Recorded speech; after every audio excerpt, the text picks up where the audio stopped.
Welcome to learn right now. इस video में हम लोग वर्ल्ड के इंपॉर्टेंट स्टेट्स के बारे में जानने वाले हैं।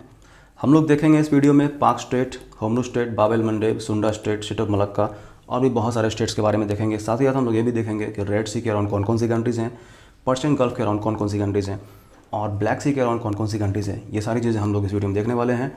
तो ये this video is going to be very important for the exam perspective, so stay tune with us. सबसे पहले हम लोग देखते हैं कि स्ट्रेट क्या होता है। तो स्ट्रेट जो है वो एक नैरो बॉडी ऑफ वाटर है जो कि दो बड़े बड़े वाटर बॉडीज़ को कनेक्ट करता है, या फिर हम लोग ये भी कह सकते हैं एक नैरो बॉडी ऑफ वाटर है जो कि दो बड़े बड़े लैंड मासेस को अलग करता है, सेपरेट करता है। साथ ही साथ हम लोग इस्थमस भी देख लेते हैं। इस्थमस क्या होता है? तो इस्थमस जो है वो दो बड़े बड़े लैंड मासेस को कनेक्ट करता है। ये इस्थमस जो है एक लैंड मास होता है और स्ट्रेट जो होता है वो एक वाटर बॉडी होती है नैरो। इस्थमस एक नैरो लैंड मास होती है जो कि दो बड़े बड़े लैंड मास को कनेक्ट करती है। यहाँ पे आप पिक्चर में देख सकते हैं, ये है नॉर्थ अमेरिका, ये है साउथ अमेरिका। इसको कनेक्ट कर रही है ये सेंट्रल अमेरिका की जो इस्थमस है। अब हम लोग स्टार्ट करते हैं और बारी बारी से एक एक स्टेट को देखते हैं। सबसे पहले स्टार्ट करते हैं इंडिया से ही। इंडिया के साउथ में तमिलनाडु स्टेट है और श्रीलंका, ये दोनों के बीच में पाक स्टेट है। और ये पाक स्टेट के पास दो इम्पॉर्टेंट फीचर हैं। एक है point Calimere wild life bird sanctuary और फिर gulf of Mannar marine national park. ये दोनों पाक स्टेट के पास ही हैं। और ये पाक स्टेट का नाम जो पड़ा है रॉबर्ट पाक के नाम पे पड़ा है। ये गवर्नर हुआ करते थे मद्रास के ब्रिटिश टाइम्स पे। ये जो पाक स्टेट है कनेक्ट करती है बे ऑफ बंगाल और पाक बे को। कुछ रिवर्स हैं जो इस एरिया में फ्लो करते हैं तमिलनाडु में, उनमें से वैगई एक है जो कि पाक स्टेट के पास ही ड्रेन करती है। अब यहाँ पे जो टाइड्स हैं वो काफ़ी लो आते हैं पाक स्टेट में, ये एक फ़ीचर है इस रीजन का। यहाँ पे एक और फीचर है राम सेतु। राम सेतु के बारे में सबने सुना होगा। इसका एक और नाम है एडम्स ब्रिज कहते हैं इसे। और ये किन किन दो चीज़ों के बीच में है, दो जगहों के बीच में है? तो धनुषकोडी जो कि पंबन आइलैंड पे है, जिसे हम रामेश्वरम भी कहते हैं, और श्रीलंका के जो मन्नार आइलैंड है, इन दोनों जगहों के बीच में ये पंबन ब्रिज है। और पंबन ब्रिज नहीं, राम सेतु। राम सेतु जो है ये क्या है? एक छोटे छोटे आइलैंड्स का एक चेन है। अब हम लोग इस एरिया में मूव करते हैं जहाँ पे इंडोनेशिया और मलेशिया है। इंडोनेशिया और मलेशिया, यहाँ पे दो तीन इंपॉर्टेंट स्टेट्स हैं, उनको हम लोग देखेंगे। This is the world map. ये है इंडिया और इंडिया के साउथ ईस्ट में है मलेशिया और इंडोनेशिया। सबसे पहले हम लोग देखते हैं स्टेट ऑफ मलक्का। और स्टेट ऑफ मलक्का देखने से पहले इस रीजन को थोड़ा समझ लेते हैं तो समझने में आसानी होगी। इंडोनेशिया कंट्री, देखिए इंडोनेशिया कंट्री जो है यहाँ पे तीन इंपॉर्टेंट इसके आइलैंड्स हैं, सुमात्रा, जावा और बोर्नियो। और ये मलेशिया कंट्री है, मलेशियन पेनिनसुला और बोर्नियो के नॉर्थ में। तो ये जो स्टेट ऑफ मलक्का है ये सुमात्रा और मलेशियन पेनिनसुला के बीच में है। और ये बहुत ही इंपॉर्टेंट स्टेट है, यहाँ से बहुत सारी जहाज़ें गुजरती हैं सामान लेकर के। इकोनॉमिक दृष्टि से काफ़ी इंपॉर्टेंट है वर्ल्ड के लिए। तो स्टेट ऑफ मलक्का हमने देखा, ये काफ़ी busiest state in the world है, इकोनॉमिक दृष्टि से बहुत इंपॉर्टेंट है। और यहाँ पे एक और छोटी सी कंट्री है मलेशियन पेनिनसुला में, सिंगापुर। बहुत ही छोटी सी कंट्री है और इसका जो कैपिटल है उसका नाम भी सिंगापुर ही है। इसकी जो करेंसी है वो सिंगापुर डॉलर है। मलेशिया की जो कैपिटल है वो कोलालमपुर है, करेंसी इसकी मलेशियन रिंगिट है। इंडोनेशिया की जो कैपिटल है वो जकार्ता है फ़िलहाल इसलिए बोला मैंने क्योंकि ये चेंज होने वाली है। अब इसकी जो कैपिटल हो जाएगी ईस्ट कालीमंतन। यहाँ की करेंसी रुपया है। और गाइस आगे बढ़ते हैं, हम लोग देखते हैं सुंडा स्टेट। तो हम लोगों ने देखा स्टेट ऑफ मलक्का जो कि ये था मलेशियन पेनिनसुला और सुमात्रा आइलैंड के बीच में। अब हम लोग देखेंगे सुंडा स्टेट जो कि इंडोनेशिया के ही दो आइलैंड के बीच में है। इंडोनेशिया के कौन कौन से आइलैंड? सुमात्रा और जावा। तो सुमात्रा और जावा ये दोनों इंडोनेशिया के आइलैंड है और इंडोनेशिया के इन दोनों आइलैंड के बीच में सुंडा स्टेट है। सुंडा स्टेट जो है वो वैसे तो काफ़ी इकोनॉमिक इंपॉर्टेंस वाली जगह पे है, लेकिन चूँकि ये बहुत ही शैलो है, ज़्यादा डीप नहीं है, तो यहाँ से बड़े बड़े जो मालवाहक जहाज़ हैं वो नहीं जा सकते हैं। इसलिए जो जहाज़ हैं वो फॉलो करते हैं स्टेट ऑफ मलक्का को। और गाइस नेक्स्ट हम लोग देखते हैं लैम्बोक स्टेट। तो लैम्बोक स्टेट भी इंडोनेशिया के ही दो आइलैंड्स के बीच में है। ये रहा लैम्बोक स्टेट। और ये जो लैम्बोक स्टेट है ये कनेक्ट करता है बाली और लैम्बोक आइलैंड्स को। ये काफ़ी डीप है, तो काफ़ी डीप होने की वजह से यहाँ से बहुत सारे जहाज़ जो हैं गुजर सकते हैं। अब है मकासार स्टेट, ये भी इसी रीजन में है। ये भी इंडोनेशिया के ही दो इम्पॉर्टेंट आइलैंड्स के बीच में है, बोर्नियो और सुलावासी। नेक्स्ट हम लोग आते हैं गल्फ़ रीजन में। गल्फ़ रीजन बहुत ही इंपॉर्टेंट है इकोनॉमिक दृष्टि से फ़िलहाल, क्योंकि पेट्रोलियम जो है वर्ल्ड के बहुत ज़्यादा अमाउंट में यहाँ पे प्रोड्यूस किए जाते हैं, और यहीं से ये दो भी मैं बताऊंगा स्टेट, इन दोनों स्टेट से वर्ल्ड के 25% के आसपास से ज़्यादा पेट्रोलियम कैरी किए जाते हैं जहाज़ों में, इसलिए ये काफ़ी इंपॉर्टेंट हो जाता है।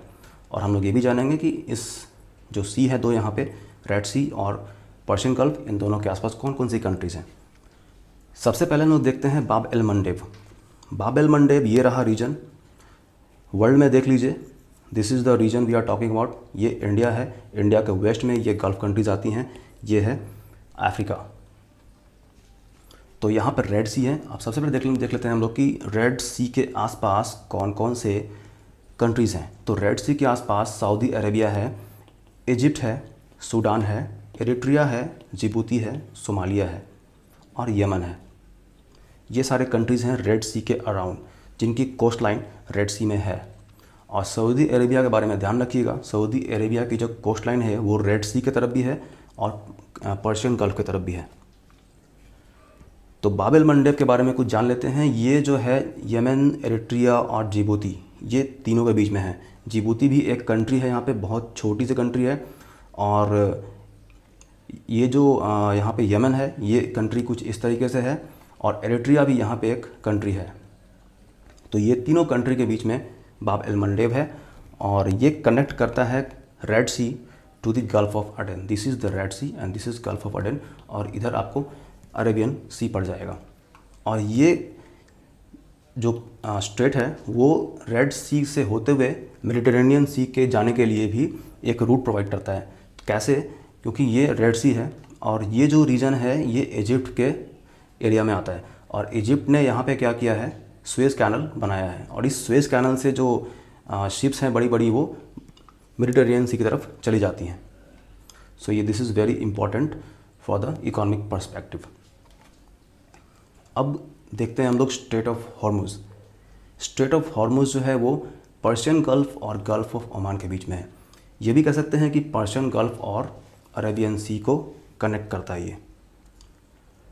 अब देख लेते हैं ये जो पर्शियन गल्फ़ है इसके आसपास कौन कौन सी कंट्रीज़ हैं। दिस इज़ वेरी इंपॉर्टेंट, ये सब एग्ज़ाम में पूछ जाते हैं। तो सबसे पहले ईरान है, ईरान के बाद फिर सऊदी अरेबिया, जैसे मैंने बताया था आपको, सऊदी अरेबिया जो है इसकी कोस्ट लाइन पर्शियन गल्फ़ की तरफ भी है और रेड सी की तरफ भी है। यहाँ पे एक छोटी सी कंट्री है UAE, यूनाइटेड अरब एमिरेट्स, और यहीं पे मसंडम एक एक्सक्लेव है ओमान की। ओमान कंट्री ये रही, तो ओमान की जो बाउंड्री है वो यहीं तक है, बट इसकी एक एक्सक्लेव है यहाँ पे छोटी सी, उसका नाम है मसंडम। और ये रहा ईरान, UAE, सऊदी अरेबिया। और भी कुछ कुछ कंट्रीज़ हैं इंपॉर्टेंट, वो हम लोग देख लेते हैं। यहाँ पे ईरान की कोस्ट लाइन यहाँ मिलती है, इराक़ की भी कोस्ट लाइन यहाँ पे मिलती है, कुवैत एक छोटा सा कंट्री है यहाँ पे, oil producing country, Saudi Arabia है यहाँ पे, वो हमने बताया आपको, और ये बहरीन है यहाँ पे एक छोटा सा आइलैंड, कतर है, फिर UAE है। तो इतनी सारी कंट्रीज़ हैं यहाँ पे, और ओमान यहाँ पे टिप पॉइंट पे है एक। ओके, नेक्स्ट हम लोग देखते हैं स्ट्रेट ऑफ जिब्राल्टर के बारे में। तो स्ट्रेट ऑफ जिब्राल्टर जो है वो अफ्रीका और यूरोप के बीच में है। अफ्रीका और यूरोप को अलग करता है ये स्ट्रेट ऑफ जिब्राल्टर। इसका नाम कहाँ से आया है? तो रॉक ऑफ जिब्राल्टर से इसका नाम लिया गया है। ये जो रॉक ऑफ जिब्राल्टर है वो इस रीजन पे है, कोस्ट लाइन पे, यूरोप के कोस्ट लाइन पे।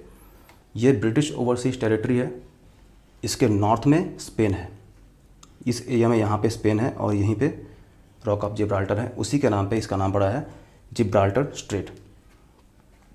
ये जो जिब्राल्टर स्ट्रेट है ये मेडिटेरेनियन सी को अटलांटिक ओशन से कनेक्ट करता है। ये सेपरेट करता है जिब्राल्टर एंड पेनिनसुलर स्पेन को फ्रॉम मोरक्को। इस साइड पे यहाँ मोरक्को है, यहाँ पे स्पेन है, और स्पेन के पास ही जिब्राल्टर है। तो ये मोरक्को और स्पेन को अलग कर रहा है। ये भी कह सकते हैं कि अफ्रीका और यूरोप को अलग कर रहा है। It is also known as Gut of Gibraltar और गेट ऑफ मोरक्को। ये स्ट्रेट जो है बहुत ही एक इम्पॉर्टेंट चीज़ है, इसके बारे में फिनोमेनन है।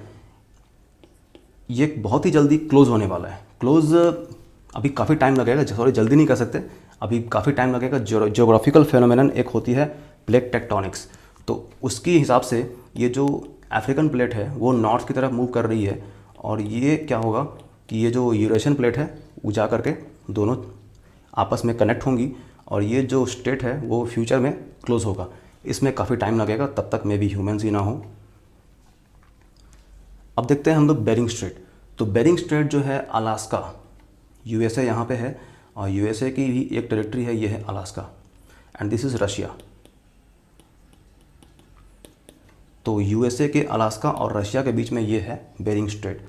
ये इंपॉर्टेंट इसलिए है क्योंकि यहाँ से इंटरनेशनल टाइम डेट लाइन जो है वो निकलती है, इंटरनेशनल डेट लाइन। ये सेपरेट करता है रशिया और यूनाइटेड स्टेट को। Slightly south of Arctic circle ये सिचुएटेड है और इसका नाम जो है एक रशियन एक्सप्लोरर थे उसके नाम पे पड़ा है। यहाँ से इंटरनेशनल डेट लाइन पास करती है और इसीलिए ये क्या करती है, ये दोनों रीजन को अलग अलग डेट्स में बांट देती है। अगर यहाँ पे 5 तारीख हो रही होगी तो यहाँ पे 5 तारीख नहीं हो रही होगी। नेक्स्ट हम लोग देखते हैं बोनाफेसियो स्ट्रेट। ये बोनाफेसियो स्ट्रेट जो है ये कॉर्सिका एक फ्रांस की आइलैंड है और सार्डिनिया इटली की आइलैंड है, इन दोनों के बीच में है। हम बात कर रहे हैं इस रीजन की, यूरोप और अफ्रीका के बीच में जो मेडिटेरेनियन सी है उस तरफ की बात कर रहे हैं हम। इसे जूम किया है मैंने और ये रीजन है। ये है कॉर्सिका जो कि फ्रांस के अंडर आता है, ये है सार्डिनिया जो कि इटली की टेरिटरी है। तो इन दोनों के बीच में ये स्ट्रेट है, इसे कहते हैं बोनाफेसियो स्ट्रेट। ये काफ़ी नोटोरियस है सेलर्स के बीच में क्योंकि यहाँ पे काफ़ी सारे एक्सीडेंट्स हुए हैं। एक समय पे यहाँ पे 750 सैनिक जो है सेलर्स वो जा रहे थे जहाज़ पे और वो जहाज़ डूब गया था और 750 सैनिक सारे के सारे जो है वो मारे गए थे। नेक्स्ट हम लोग देखते हैं बॉस्फोरस स्ट्रेट और straight of Istanbul. Bosphorus straight जो है वो भी यहीं पे है, इसे स्ट्रेट ऑफ इस्तांबुल भी कहते हैं। ये टर्की के टेरिटरी में पड़ता है और ये जो है स्ट्रेट वो एशिया को यूरोप से अलग करता है। कह सकते हैं कि एशिया और यूरोप के बीच में कॉन्टिनेंटल बाउंड्री भी बनाता है ये स्ट्रेट। और ये डिवाइड करता है एनातोलिया और थ्रेस को, जो कि ये दोनों जो हैं ये टर्की के ही पार्ट हैं। ये कनेक्ट करता है ब्लैक सी को सी ऑफ मारमरा से और प्रोवाइड करता है passage to the Mediterranean Sea through Kerch Strait. तो ये रहा स्ट्रेट ऑफ इस्तांबुल और यहीं पे आगे चल के कर्च स्ट्रेट है और फिर ये मिल जाएगा मेडिटेरेनियन सी। हम लोग नेक्स्ट स्लाइड में इसको देखेंगे अच्छे से। सो दिस इज़ टेरिटरी का, ये टर्की का टेरिटरी है यहाँ पे और यहाँ से जो है ये बॉस्फोरस स्ट्रेट और स्ट्रेट ऑफ इस्तांबुल यहाँ से क्रॉस कर रहा है। इसी को मैंने इनलार्ज किया है इस रीजन को, नेक्स्ट स्लाइड में काफ़ी अच्छे से विजिबल होगा। सबसे पहले जान लेते हैं यहाँ पे कौन कौन सी कंट्रीज़ हैं। ये है रशिया, ये है यूक्रेन, फिर यहाँ पे रोमानिया आती है, बुल्गारिया, ग्रीस और ये है टर्की। टर्की जो है वो इधर भी है और छोटा सा इसका यहाँ भी है और इसी दोनों के बीच में ये जो मैंने लास्ट में बताया आपको स्ट्रेट ऑफ इस्तांबुल या फिर बॉस्फोरस स्ट्रेट जो है वो टर्की के बीच में ही है। ये है ब्लैक सी। तो ब्लैक सी के अराउंड कौन कौन सी कंट्रीज़ है ये आपने जान लिया। रशिया है, यूक्रेन है, रोमानिया है, बुल्गारिया है और ये रहा टर्की। इतनी सारी कंट्रीज़ ब्लैक सी के अराउंड हैं, ये एग्ज़ाम में पूछे जाते हैं कभी कभी। अब देखिए यहाँ पे कौन कौन से स्टेट हैं इस पूरे एरिया में। ये रहा स्ट्रेट ऑफ कर्च। तो अगर रशिया से किसी को मेडिटेरेनियन सी में जाना है तो पहले स्ट्रेट ऑफ कर्च पास करना होगा जो कि यूक्रेन और रशिया के बीच में है। स्ट्रेट ऑफ कर्च पास करेगा, फिर यहाँ से टर्की के ही 2 टेरिटरी के बीच में ये बॉस्फोरस स्ट्रेट या फिर इस्तांबुल स्ट्रेट है, इसको पास करना पड़ेगा। और फिर ये जो है आपका सी ऑफ मारमरा है यहाँ पे और दिस इज़ एजियन सी। और तो फिर एजियन सी में आएंगे और फिर यहाँ से जो है ये मेडिटेरेनियन सी हो जाता है। तो इस तरीके से यहाँ पे कुछ स्टेट से जो मैंने आपको बता दिए। नेक्स्ट हम लोग देखते हैं फ्लोरिडा सी, फ्लोरिडा स्ट्रेट। फ्लोरिडा स्ट्रेट जो है वो अमेरिकन टेरिटरी में पड़ता है। यहाँ ये रहा आपका नॉर्थ अमेरिका, ये है साउथ अमेरिका और यूएसए का ये जो है फ्लोरिडा स्ट्रेट है। तो ये रहा Florida straight gulf of Mexico और अटलांटिक ओशन के बीच में। ये है फ्लोरिडा और ये है क्यूबा। ये गल्फ ऑफ मैक्सिको और अटलांटिक ओशन को कनेक्ट करता है और फ्लोरिडा जो कि यूएसए का पार्ट है और क्यूबा एक कंट्री है, ये दोनों को ये अलग करता है। इस रीजन में पेट्रोलियम के बहुत बड़े भंडार हैं जो कि एक्सप्लोर किए जा सकते हैं। और यहाँ पे एक करंट भी चलती है, सी करंट, जिसको कहते हैं फ्लोरिडा करंट, जो कि आगे चल के गल्फ स्ट्रीम के नाम से जाने जाती है। तो ये जो गल्फ स्ट्रीम है वो है गल्फ ऑफ मैक्सिको से निकलती है, जिसे हम कहते हैं उस समय फ्लोरिडा करंट, और आगे चल के यही बन जाती है गल्फ स्ट्रीम। नेक्स्ट हम लोग देखते हैं स्ट्रेट ऑफ मैगेलन। ये जो स्ट्रेट ऑफ मैगेलन है ये साउथ अमेरिकन कॉन्टिनेंट में है। साउथ अमेरिकन कॉन्टिनेंट का जो चिली कंट्री है, this is the Chile country. तो ये चिली कंट्री के पास है। यहीं पे अर्जेंटीना भी है, बट ये अर्जेंटीना का टेरिटरी में नहीं पड़ती है स्टेट ऑफ मैगलन। ये कनेक्ट करती है साउथ अटलांटिक ओशन और पैसिफिक ओशन को। और इसका इम्पोर्टेंस ये है कि जब पनामा कैनल नहीं बना था, ये पनामा कैनल रहा, अब तो जो शिप्स हैं वो पनामा कैनल के थ्रू पास हो जाते हैं, लेकिन पहले शिप्स को इस तरीके से लंबे रूट लेके आना पड़ता था, तो थोड़ा सा रूट कम करने के लिए ये मैगलन पास से होकर निकला करते थे, लेकिन अब तो यहाँ पे पनामा कैनल है। नेक्स्ट देखते हैं हम लोग स्ट्रेट ऑफ डोवेर। ये बहुत ही इम्पॉर्टेंट है, काफ़ी बिजी है, या busiest international sea route in the world. तो ये स्ट्रेट जो है बिजिएस्ट स्ट्रेट है वर्ल्ड का, यहाँ से बहुत सारे जहाज़ निकलते हैं। और ये स्ट्रेट किसके किसके बीच में है? देखिए, हम लोग इस रीजन के बारे में बात कर रहे हैं, यूरोप के बारे में बात कर रहे हैं। ये रहा यूनाइटेड किंगडम और ये है फ्रांस और जर्मनी।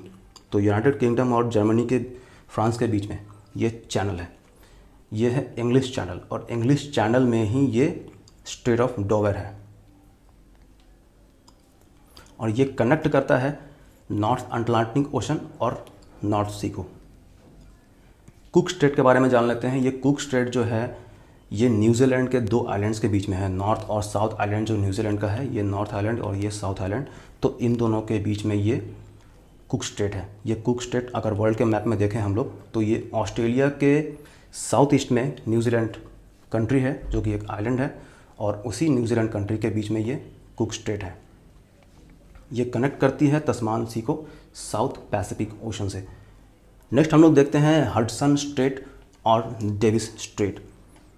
ये रहा कनाडा, ये टोटल नॉर्थ अमेरिका है, और ये यूएसए है, और ये जो है कनाडा है। और कनाडा के अगर नॉर्थ में जाएंगे तो बहुत सारे छोटे छोटे आइलैंड्स हैं, और काफ़ी जिगजैग वहाँ पे बाउंड्री है, सी की कोस्ट लाइन है, और वहीं पे हडसन स्ट्रेट और डेविस स्ट्रेट हैं। अब इसको हम लोग एक्सपैंड करके देखते हैं। ये है Hudson Bay, this is Canada, ये हडसन बे है, और ये बैफिन आइलैंड्स है, ये बैफिन बे यहाँ पे डेविस स्ट्रेट इसे कहते हैं। बैफिन बे में ही डेविस स्ट्रेट है जो कि ग्रीनलैंड और बैफिन आइलैंड ऑफ कनाडा को अलग कर रही है। और ये हडसन बे है, और हडसन बे को एक रूट देती है लैब्राडोर सी में जाने के लिए, ये है हडसन स्ट्रेट। सो गाइज़, ये रहा स्टेट ऑफ द वर्ल्ड के सारे स्टेट्स के बारे में हम लोगों ने जान लिया। आशा करता हूँ ये वीडियो आपके लिए काफ़ी हेल्पफुल रहा होगा। सो मिलते हैं नेक्स्ट वीडियो में। Till then, goodbye, thank you.